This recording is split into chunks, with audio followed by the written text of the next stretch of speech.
Cheapest থালি তো অনেক জায়গাতেই পাওয়া যায়, কিন্তু দক্ষিণ কলকাতায় cheapest thali with fine dine experience পেতে হলে যেতে হবে উষাতে।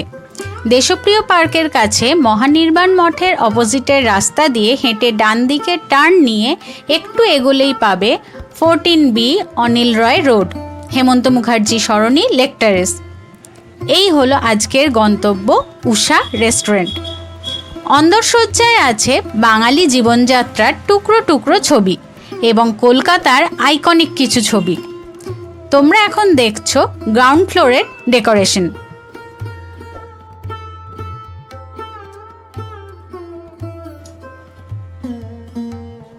আর এই সিঁড়ির পথ দিয়েই ওপরে দোতলায় ওঠা যায়। আর এই সিঁড়ির পথটাও কিন্তু সাজানো আছে নস্টালজিক কলকাতার কিছু ছোট ছোট ছবি দিয়ে। ডেকোরেশনটা সত্যি খুব সুন্দর।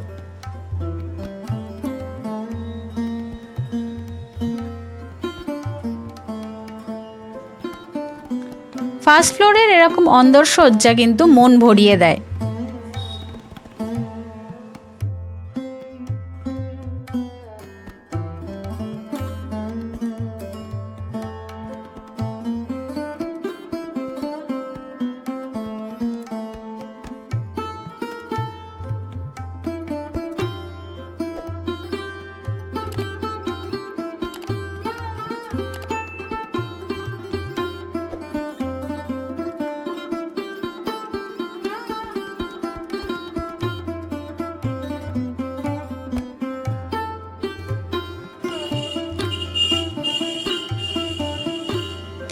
একদিকে আছে এরকম প্রাইভেট ডাইনিং অ্যারেঞ্জমেন্ট, ফ্যামিলি বা বন্ধুবান্ধব নিয়ে এখানেও বসা যায়। 10 জনের সিটিং অ্যারেঞ্জমেন্ট আছে।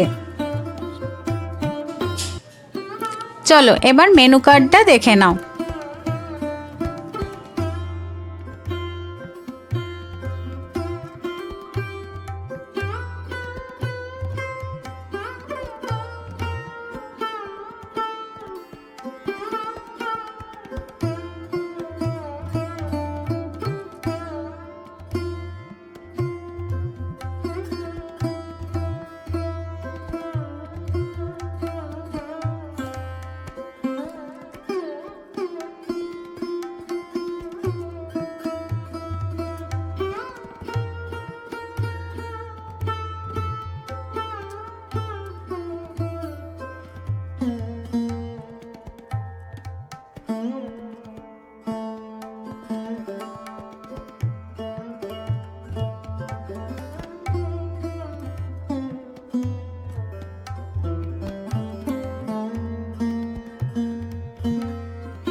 এখানে দু রকম থালি ট্রাই করেছিলাম। একটা 299 থালি, সেটার ভিডিও আসবে পার্ট 2তে।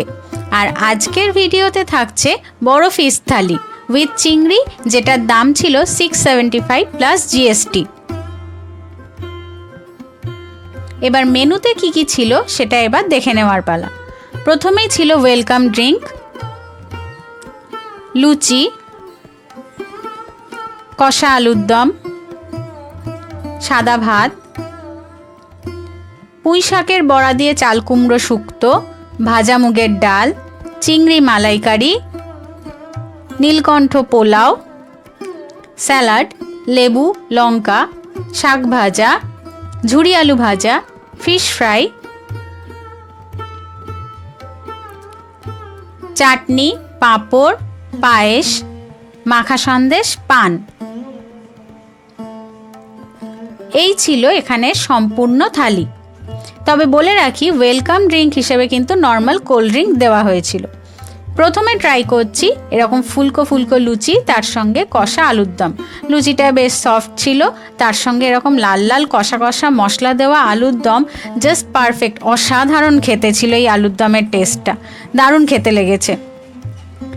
তারপর ট্রাই করছি এই ফিশ ফ্রাই। সাইজটা ছোটই ছিল, দাম অনুযায়ী হয়তো ঠিকই আছে, কোটিংটা কিন্তু খুবই মোটা ছিল আর তার ভেতরে মাছের পরিমাণ খুবই কম ছিল।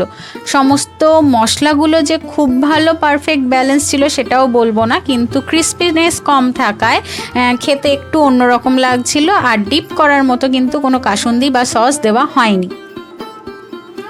এরপর ভাতের সঙ্গে ট্রাই করছি শাক ভাজা, লঙ্কা দিয়ে বাদাম দিয়ে, যেরকম নর্মাল শাক ভাজা হয় সেরকমই শাক ভাজা ছিল।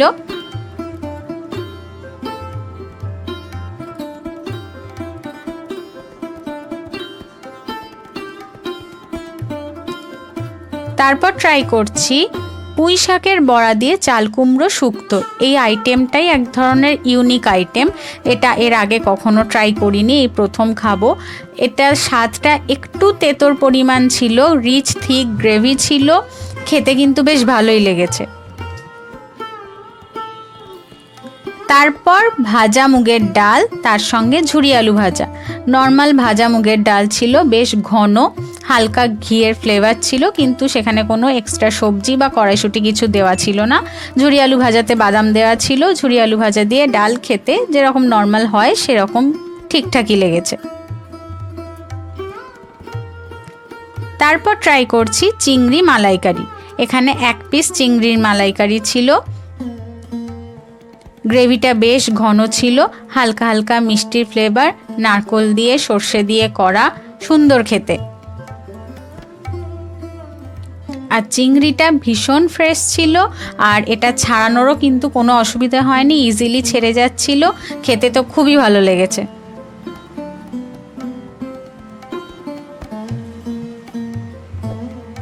এরপর ট্রাই করছি এখানকার ইউনিক আইটেম নীলকণ্ঠ পোলাও। মেনলি বাসন্তী পোলাও হিসেবে আমরা যেটা গোবিন্দভোগ চালের পোলাও খেয়ে থাকি, এখানে হলো নীল রঙের করা হয়েছে, কাজু কিশমিশ সমস্ত দেওয়া ছিল। আর তার সঙ্গে চিকেনটা কিন্তু এই থালিতে অ্যাড করা ছিল না। এই চিকেনটা নিয়েছিলাম যে 299 থালি নিয়েছিলাম, সেইখান থেকে এই চিকেনটা দিয়ে এই পোলাওটা ট্রাই করেছি, সেটা পরের পার্টে আসবে, তখন বলে দেব। আলুটা খুব একটা যে সেদ্ধ হয়েছে সেরকম না, একটু শক্তই ছিল, আর চিকেনটাও কিন্তু একটু হার্ড ছিল, খুব ভালো প্রপার ওয়েল কুকড হয়নি, একটুখানি ছিবড়ে মতো চিকেনটা ছিল, খুব একটা ভালো লাগলো না। আর চিকেনের যে গ্রেভিটা সেটা একটু পাতলা মতোই ছিল। পোলাওটা মিষ্টি মিষ্টি, পোলাওটা ভালো খেতে ছিল। সব মিলিয়ে ওভারঅল মোটামুটি লেগেছে, খুব যে ভালো সেরকম বলবো না। তারপর ছিল আমের চাটনি আর পাঁপড় ভাজা। আমের চাটনিটাও পাতলা পাতলা, গরমের দিনে এরকম চাটনি ঠিকঠাকই আছে। 1 পিস আম ছিল, নর্মাল যেরকম খেতে হয় সেরকম, হালকা একটুখানি টক টক ছিল, মিষ্টির পরিমাণ সেরকম ছিল না।